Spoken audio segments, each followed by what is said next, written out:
o otras maniobras como la de pivot shift, que son pruebas más funcionales para evaluar la lesión del ligamento cruzado anterior, ¿no? Lesión del cruzado posterior, también lesión, prueba de cajón posterior, ¿no? Es bien raro que un paciente tenga también que venga con una lesión aislada del cruzado posterior. Generalmente las lesiones de los cruzados no van solas, ¿no? Van asociadas a otro tipo de lesiones, sea meniscales o sea cartílago. Doctor, las maniobras van a ser, o sea, positivas inmediatamente después de la lesión, es decir, si yo presencio una... Si el paciente está sin mayor dolor y te colabora, sí, es inmediato. Inmediato, tú te das cuenta. Pero a veces el paciente viene con mucho, porque ya se produjo la ruptura ya, y la rodilla está inestable, pero a veces el paciente viene con dolor, te hace una resistencia muscular y te puede dar un falso negativo. Entonces por eso es que uno no toma una decisión en la primera evaluación. A veces tú le pides la resonancia, le indicas medicina para el dolor, crioterapia y lo citas en una semana, 5 días. Ahí el paciente ya dice, doctor, ya puedo doblar la rodilla, no me duele tanto.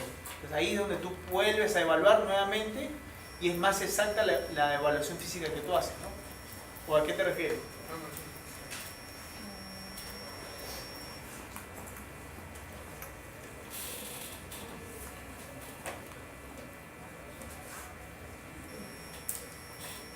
¿Y es aplicable a cualquier edad? Por ejemplo, en un anciano, no, o sea, o hay falso...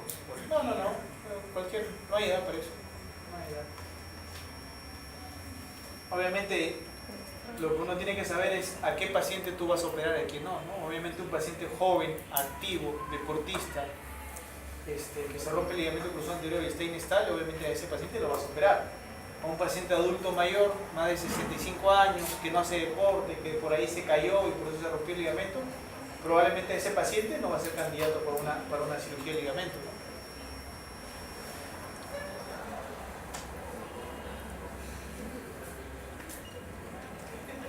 En la prueba de cajón anterior, lo normal, como les había explicado. En la prueba de cajón anterior positiva, cómo se desplaza la tibia.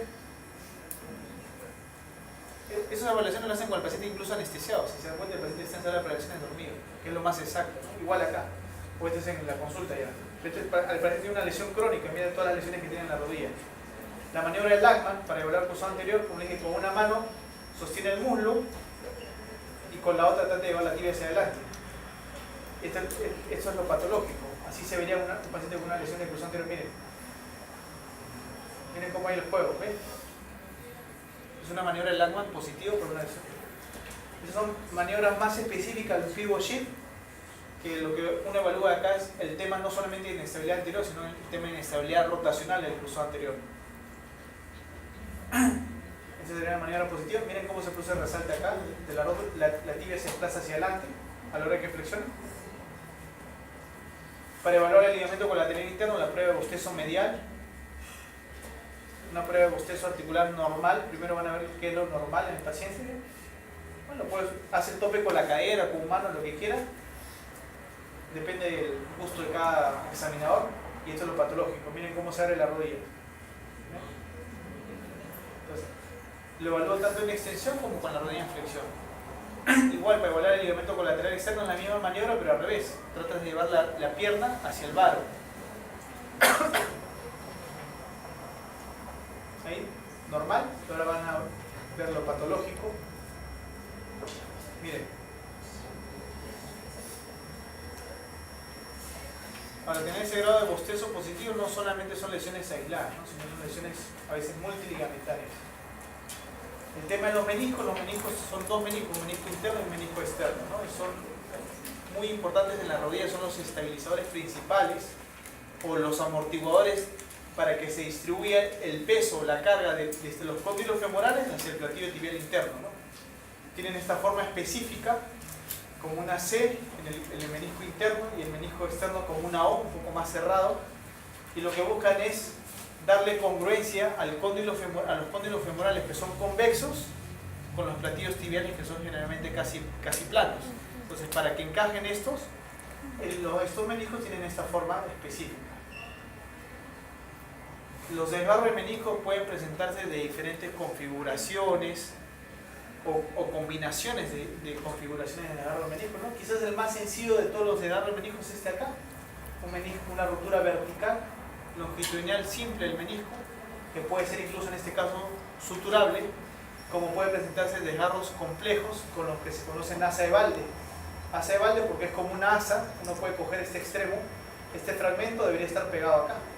Entonces, esta es una lesión del menisco muy invalidante, muy limitante, ¿no?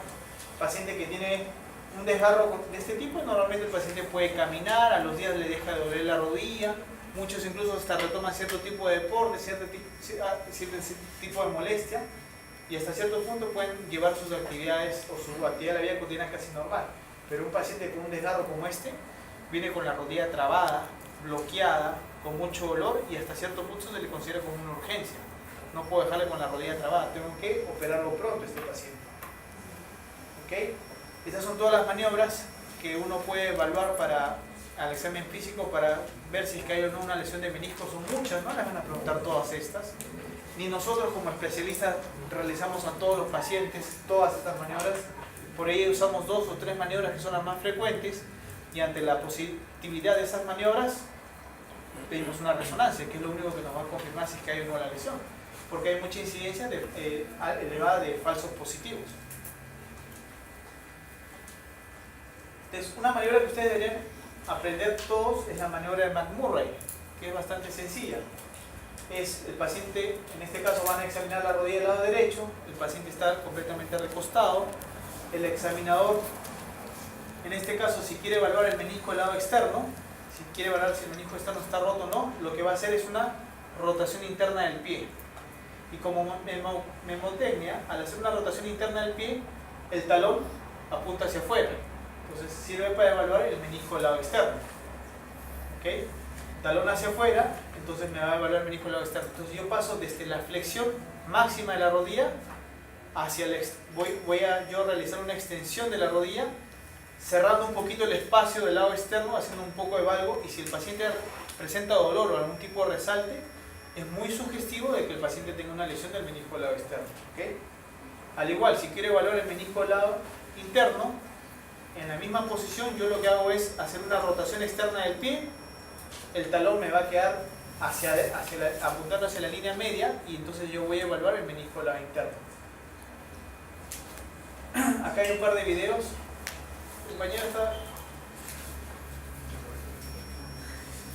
¿estás viendo o estás focalizando todo lo que estoy hablando? Ya. Acá hay un video que va a explicar lo mismo que les he enseñado en el gráfico, cómo se hacen las maniobras, ¿ya?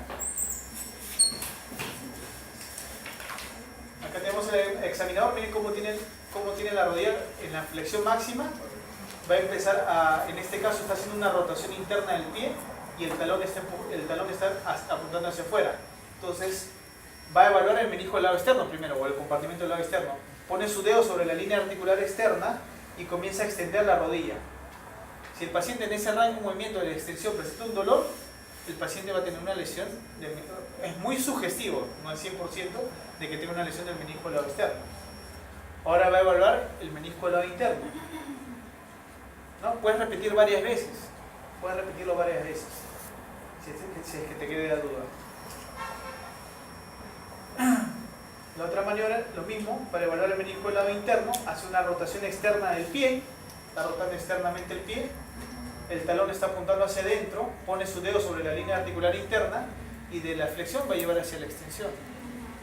Si es que ahí, durante esa extensión, el paciente presenta dolor o algún tipo de resalte, es muy sugestivo de una lesión del menisco del lado interno. Esa maniobra se llama la maniobra de McMurray. McMurray positivo. ¿Qué tanto conversan hace rato? ¿Ya? Maniobra de McMurray positivo, ¿no? Entonces no hay ninguna maniobra, ni siquiera combinación de maniobras, que me den un 100% de especificidad.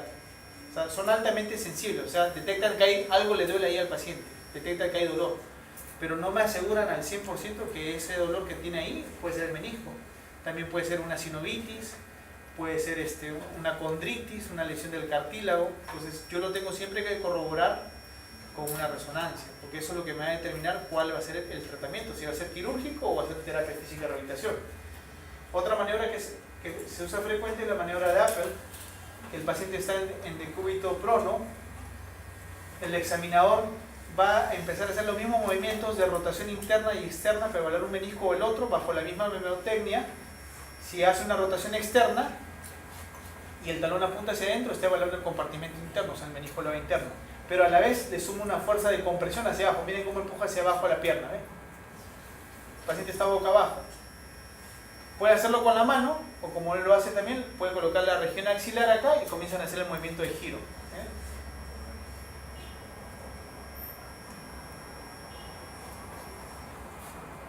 Si hace una rotación externa, está evaluando el menisco lado interno, porque el talón apunta hacia adentro. Si el paciente en esa posición, haciendo presión y rotación, presenta dolor, también es muy sugestivo de una lesión de menisco.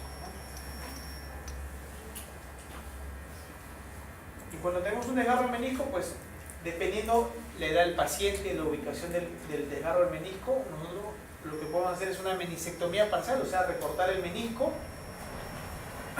como es en este caso. Están viendo el paciente, tiene un desgarro radial, vertical, que se va casi hasta el fondo, inestable. Miren cómo se mueve fácilmente con el palpador. Entonces ese desgarro compromete zona roja, zona blanca, zona rosada y zona blanca, o sea, las tres zonas vasculares. Entonces en la zona blanca, donde no hay irrigación, lo que uno tiene que hacer es recortar el menisco, porque ahí no va a cicatrizar. Y cuando el desgarro se presenta en una zona donde hay vascularidad, lo que uno tiene que hacer es suturar. Con este sistema yo meto una aguja que me va a disparar internamente como un pequeño botoncito de un material PIC agarrado de una sutura. Entonces es un desgarro como en B. A cada extremo del menisco le coloco una sutura, acá ya le coloqué una, el otro botón se lo aplico y están conectados por esta sutura, ¿se dan cuenta?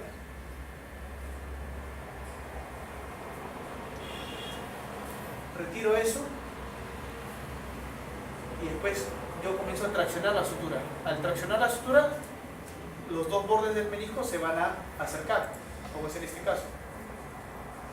Con esto que es un empujanudos o un empujador, miren cómo comienza a traccionar la sutura y comienza a acercarse borde con borde del menisco, ¿no? Obviamente yo no he desaparecido el desgarro, he estabilizado el desgarro. He estabilizado el desgarro. Lo que busco es ahora, al mantenerse estable, es que su propia biología, su propia irrigación, haga que ese menisco cicatrice. Estamos acabando, no sé si esperen. ¿Dudas con respecto al tema de rodilla? No es cuando un paciente tiene un desgarro al menisco, no es alegremente entrar y sacar todo el menisco que está roto, porque eso puede conllevar a que sea una resección importante del menisco, y si es un paciente joven, van a dejarlo con un menisco disminuido, que no va a tener una función adecuada, y lo que va a producir en ese paciente es que con el paso de los años, y más aún si es activo, esa rodilla comienza a golpear. Lo primero que va a empezar a dañarse es el cartílago, y eso es una artrosis. Y hay pacientes que incluso, pacientes jóvenes, que digamos por falta de desconocimiento del colega que lo intervino, pueden condicionar una artrosis severa a corto tiempo, que pueden incluso llevarnos a incluso colocar prótesis, ¿no? La anatomía de la pierna, todo en realidad no es muy relevante, pues se supone que tienen que saberlo, o ustedes lo tienen que repasar. Les pueden preguntar en la pierna cuántos compartimentos musculares se encuentran. Son 4 compartimentos, uno medial, uno lateral y 2 posteriores, ¿no? El posterior superficial y profundo. Les pueden preguntar qué grupos musculares hay en cada uno de estos compartimentos, ¿no? Sobre todo cuando hablan de síndrome compartimental. Acá, por ejemplo, ¿qué es lo que ven en este paciente, en este neonato? Miren cómo está la posición de los pies, como si las plantas de los pies estuvieran mirando hacia la cara, ¿no? Esto es otro caso completamente diferente, un paciente que tiene una luxofractura expuesta, ¿no? Tiene una disrupción de la piel, se ha expuesto prácticamente toda la cabeza de la estrada, está por fuera, está luxado y expuesto. En lo que es el tobillo tienen que repasar lo que es la anatomía. Les pueden preguntar cómo se llaman los complejos ligamentarios del tobillo. El tobillo tiene diferentes complejos ligamentarios, los extrínsecos y los intrínsecos, ¿no? Los que más frecuentemente se lesionan son los extrínsecos, ¿no? parte del ligamento colateral, el complejo ligamentario externo o el complejo ligamentario interno. Ahorita les voy a enseñar con un gráfico, ¿no? Por ejemplo, acá están viendo un paciente con una luxofractura, ¿no? Se ha roto tanto el malleolo peroné como el malleolo tibial. La congruencia entre la tibia y el astragalus se ha perdido totalmente, ¿no? Entonces estamos hablando acá de una luxofractura bimalleolar. Tanto el malleolo medial como el malleolo lateral están fracturados, ¿no? Y esto es lo que normalmente se estila hacer como parte de algo ya estandarizado, que es colocar una placa que se llama placa de tercio de caño, que es una placa bien planita que va pegada al hueso, y fijarlo con tornillos.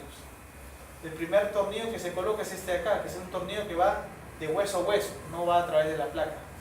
Este tornillo que va de hueso a hueso une estos dos fragmentos lo convierte en uno solo, y la placa con tornillos lo que hace acá es neutralizar o proteger la función que está cumpliendo este tornillo que es de compresión interfragmentaria. Y esta fractura del malleolo tibial normalmente se trata con uno o dos tornillos de esponjosa que lo que hacen es comprimir este pequeño fragmentito con todo el resto de la tibia, en las zonas metafisiales, ¿no? En anatomía, en lo que es el pie y tobillo, también les pueden hacer preguntas. ¿Cuáles son los huesos que conforman la columna lateral? Que vienen a ser todos estos huesos de la parte de acá. Les pueden hacer cuáles son los huesos que involucran la columna medial. Entonces eso ya es un tema de anatomía, no les voy a explicar eso, se supone que ustedes ya lo saben, o si no tienen que repasarlo.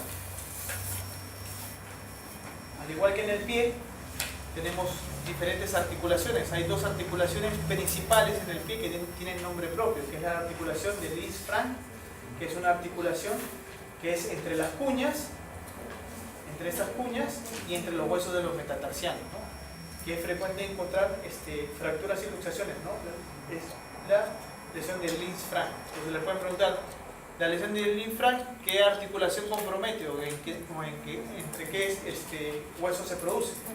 Y la otra es otra menos frecuente, que es la articulación de Chopard, que también tiene nombre propio, que se produce entre el hueso del escafoides y el cuboides, que son unos que están acá, hacia distal, y hacia proximal el astragalus y el calcáneo. Entonces también le pueden preguntar, ¿a qué se le conoce como la articulación de Chopard? La articulación que está entre tal hueso y tal hueso, y tal hueso y tal hueso, ¿no? Eso ya es un tema de anatomía. Como les había explicado hace un rato, lo que son lesiones ligamentares, ¿no? En el tobillo, las lesiones ligamentarias más frecuentes son los del complejo ligamentario lateral, de la parte lateral del tobillo, donde está el peroné. No es un solo ligamento, son tres ligamentos. El ligamento peroneo astralino anterior, el ligamento peroneo calcáneo y el peroneo astralino posterior. ¿Se dan cuenta? Todos nacen de la parte distal del peroné, ¿no? De todos ellos, el que más frecuentemente uno se lesiona, por ejemplo, un paciente está bajando las escaleras, se torce el tobillo, es un mecanismo de inversión forzada, el ligamento que más se compromete es el peroneo astralino anterior. ¿Por qué? Porque es el más débil. En cambio, de estos, el más resistente es el peroneo astralino posterior. Entonces, cuando hablan de un esguince lateral del tobillo, normalmente se refieren a este ligamento, al ligamento peroneo astralino anterior. Pero si hay una inestabilidad evidente, una prueba bostezo lateral evidente, podemos estar hablando de una lesión de todos los demás ligamentos, peroneo astralino posterior y el peroneo calcáneo. ¿Okay? Estos son los rangos articulares que se presentan en el tobillo. Todo parte de 0 grados, que es cuando el tobillo está en realidad en 90 grados. Esa es la posición en la que uno empieza a medir. Todo lo que es hacia dorsal o dorsiflexión, normalmente hay un rango de 20 grados, y lo que es flexión plantar o extensión, uno puede llegar hasta 50 grados, ¿no? Eso, por ejemplo, si quieren evaluar a un paciente que ha sido operado de una fractura de tobillo, un paciente que se rompió el tendón de Aquiles, entonces en sus evaluaciones postoperatorias quieren ver cómo está su rango de movimiento, si ya alcanzó lo normal.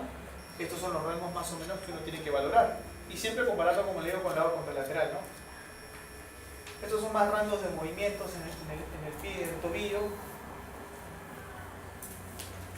Para terminar, un poco lo que es el tema de pie plano, pie cabo, ¿no?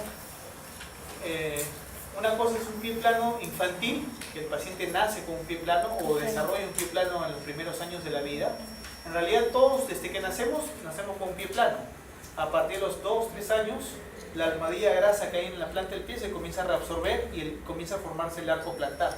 Entonces antes de los 2-3 años no se hace el diagnóstico de pie plano ni pie cabo, todos tenemos el mismo tipo de pie.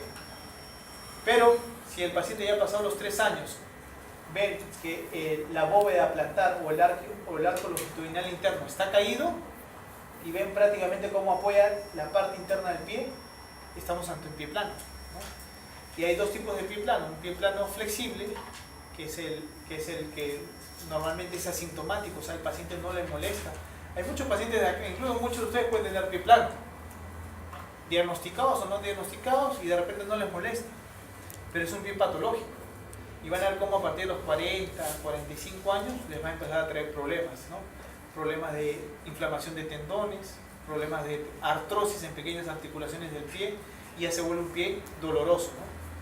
Pero cuando uno es joven todavía no molesta el pie plano, ¿no? Y en la etapa infantil más aún, ¿no? Generalmente el 90% de los pies planos son asintomáticos, el paciente ni se queja de molestia, ¿no? Es el médico el que tiene que diagnosticar esto y tratarlo a tiempo. Esto es como les había dicho, ¿no? Un pie plano flexible versus un pie plano rígido. Un pie plano flexible es aquel paciente que tú lo paras sobre una superficie, está bien, toda la bóveda plantar, toda la huella del pie se ve contra el suelo, pero lo haces que se pare de puntas y ves cómo se forma el arco. Entonces eso es un pie plano flexible. Entonces ese pie plano se trata con ejercicios, con ejercicios funcionales. Antes se trataba con plantillas, con zapatos ortopédicos, pero últimamente el tratamiento es básicamente con ejercicios, y se presume que ese paciente de un pie plano puede llegar a tener un pie normal. En cambio, aquel paciente que tiene un pie plano rígido es aquel paciente que tú así lo vas a parar de puntas, no forma nada de arco en la planta del pie. Y eso generalmente se debe porque hay una alteración ósea, hay una verticalización del astrágalo, y eso definitivamente es quirúrgico. Y es mejor hacerlo en edad temprana, cuando el paciente es un infante, ¿no? Entonces, esto es un pie plano normal, que si ustedes lo hacen parar al paciente sobre un podoscopio, o si le pintan la planta del pie sobre algo y lo hacen apoyar sobre una superficie plana, limpia, va a darles esta huella. Este es un pie plano normal. Este es un pie plano, es un pie cabo, perdón, en que prácticamente solamente le apoya la zona del metatarsiano y la zona del talón. Es un pie cabo. Miren cómo está incrementado el arco del pie. Y un pie plano, que es aquel en que toda la huella de la planta del pie está apoyado, e incluso se forma como esta pequeña jorobita, o esta pequeña prominencia, ¿no? Y normalmente un pie plano está asociado a un talovalgo o a un pie pronado. Y un pie cabo está asociado a un pie supinado. O sea, son combinaciones de lesiones. Por ejemplo, ven este paciente como en toda la parte interna protruye esta prominencia ósea, ¿no? Es un pie plano de 4º grado. Entonces es un pie que debe ser tratado quirúrgicamente. Si lo hacen parar al paciente sobre un podoscopio, miren cómo toda la planta del pie apoya. ¿Se dan cuenta? Está parado sobre un espejo y está todo completamente la huella sobre el pie. Si lo paran sobre el piso también, no hay arco, no hay bóveda plantar. Ahí se ve mucho más claro. Es un pie plano de 4º grado en ambos pies, ¿no? Miren cómo protruye toda esta deformidad acá. Generalmente está asociado a esta patología que es el astrágalo vertical, o verticalización del astrágalo. Quiere decir que si yo paso una línea sobre el centro, una línea longitudinal sobre el centro del astrágalo y otra línea sobre el eje longitudinal del primer metatarsiano, si no son continuas más bien se cruzan o son divergentes, estamos hasta un astrágalo verticalizado, pie plano, no un pie plano rígido, y debe ser tratado. Si no, este paciente no va a mejorar con ejercicio, ni con plantilla, ni con nada. Acá vemos cómo prácticamente toda no tiene nada de arco plantar, ¿no? Y una de las técnicas quirúrgicas que se utiliza, yo no lo hago porque yo no hago ortopedia infantil, es colocar, le llaman un stop, que es colocar un tornillo entre el hueso del astrágalo y entre el hueso del calcáneo. E indirectamente lo que este tornillo hace es que se forme una bóveda plantar, ¿no? Puede parecer un poco agresivo colocar un tornillo entre dos articulaciones y uno podría pensar que eso causa daño, más a un paciente joven, ¿no? Porque lo colocan y ya no lo retiran, eso queda interno. Ahora hay diferentes tipos de tornillos. Este tornillo, desde que cuesta 40 soles hasta tornillos específicamente diseñados para el tratamiento de esto que pueden costar miles de soles, ¿no? Y lo que se busca es, al final, es recuperar esto. ¿Se acuerdan cómo está la huella de plantar? Miren ahora cómo está, ¿no? Entonces ya tiene un pie plano, ya tiene un pie más cercano a lo normal, ¿no? O un pie plano en primer grado. Incluso hasta el talón ya está más alineado, ya no está en valgo, y está el otro pie acá, ¿no? Otra patología frecuente es las displasias de cadera, o bueno, en este caso el pie de bot, perdón. Pie de bot. Miren cómo están los dos pies. Esta es la típica deformidad del pie de bot, como si la planta del pie mirara hacia el paciente, como un espejo, ¿no? Y normalmente la patología de pie bot es el pie equinovaro, es congénito, el paciente nace así, y generalmente es bilateral. Y a veces está asociado a otras deformidades. Probablemente este paciente también tiene una displasia de cadera, ¿no? Entonces, si hablamos netamente de pie varo, es un pie, se le conoce como pie sambo, pie equinovaro congénito, y esta es la típica presentación del paciente, las plantas de los pies mirando hacia el paciente, ¿no? Menos mal que al ser pacientes recién nacidos, neonatos, son flexibles. Entonces hay una técnica, un tratamiento ortopédico con yesos que lo que busca es poco a poco llevar este pie a lo normal, y muchas veces se logra conseguir por completo. Eso se llama la técnica de Ponseti. Miren cómo están acá los pies y miren cómo al final han terminado acá. Entonces la técnica de Ponseti consiste en secuencialmente cada 3 semanas, cada 4 semanas ir colocando aparatos, botas de yeso, tratando de llevar el pie a lo más normal. Obviamente no es que al paciente en la primera colocada de yeso se va a lograr esto, ¿no? Generalmente después de 5 o 6 colocadas de cambio de yeso, uno puede llegar a tener o llevar el pie a una posición normal, a una posición neutra. Miren, ¿ven? Es el mismo paciente, sin necesidad de tratamiento quirúrgico. Doctor, una consulta ahí. ¿Para explicar esa técnica queda bien al 100% o hay alguna secuela? En algunos casos se puede llegar a corregir al 100%. En otros casos el paciente puede quedar con alguna pequeña pérdida de limitación o una pequeña deformidad o digamos el pie en equino. Entonces en esos casos el ortopedista lo que puede hacer, ya una vez que consiguió o mejoró todo lo que podía de un tema ortopédico no quirúrgico, llevarlo a cirugía y trata ya selectivamente solamente lo que necesita. Pero tratar de hacer una corrección desde un inicio como estaba el pie a una zona quirúrgica trae mucha complicación. Entonces sí, a veces no todo es tratamiento ortopédico, o a veces te mejora un 80, un 90% y el resto ya lo complementas con cirugía, ¿no? La idea es que tú dejes al paciente lo más funcional posible, ¿no? Listo, eso es todo lo que les voy a decir porque no voy a mandar más preguntas de algo diferente. ¿Alguna pregunta? ¿Alguna duda? Las diapositivas ustedes